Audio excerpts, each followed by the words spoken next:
Tuhan itu kata Allah mesti satu. Sebab kalau Tuhan banyak akan jadi masalah. Turunlah Quran surah ke-21 ayat 22. Kalaulah di langit dan di bumi itu terdapat banyak Tuhan, illallahu, selain Allah yang satu. Kata Allah, Tuhan itu harus satu. Kalau banyak nanti mengelola langit dan bumi, ngatur langit dan bumi, la fasadata, pasti hancur, rusak tuh langit dan bumi. Karena Tuhannya banyak. Kenapa? Sederhana. Jangankan Tuhan, makhluk aja kalau banyak, maka pikirannya akan banyak. Betapa banyak perselisihan muncul karena perbedaan pikiran dan ide. Betapa banyak pertentangan muncul karena beda argumentasi. Yang dahsyatnya terjadi adalah kerusakan muncul. Sekarang pertikaian, perselisihan, pertarungan, pembunuhan, segala rupa ini kan karena beda pandangan asalnya. Sekarang kebayang kalau Tuhan yang beda pandangan terus Tuhannya ribut. Kitanya bagaimana? Perkara mau menurunkan hujan, Tuhannya 3 misalnya, atau 4 atau 5. Terus ribut Tuhannya. Yang satu bilang saya mau turunin hujan di Pekayun.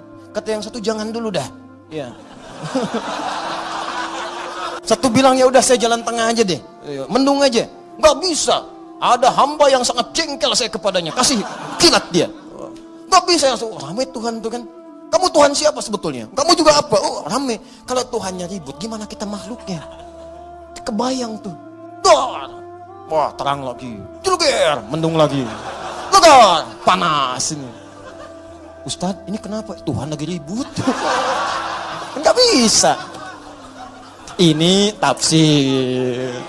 Tafsir. Nggak bisa dilaporkan. Ingat kita itu menjalin persatuan, ya, kebaikan. Kita berargumentasi, diskusi dan seterusnya. Tapi jangan sampai terpecah belah. Paham?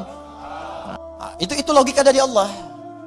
Terakhir yang paling dahsyat, Tuhan itu mesti lebih kuat kata Allah. Makanya diturunkan kisah Nabi Ibrahim, kan?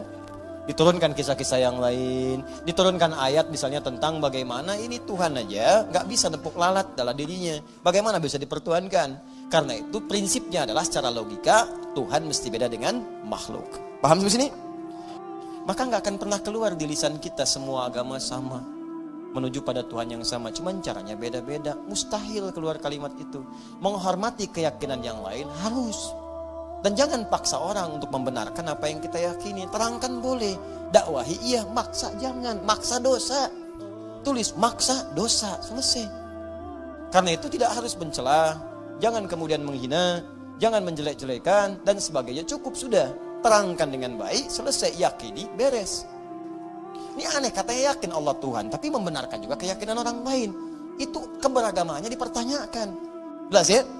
Maka sudah nggak ada zero tolerance dalam hal ini. Toleransi terbaik dalam akidah itu zero tolerance. Zero tolerance dalam hal ini adalah menghormati keyakinan orang lain dan kita meyakini bahwa Tuhan kita itu yang paling benar tanpa harus memaksakan kepada orang lain. Paham? Itu indah.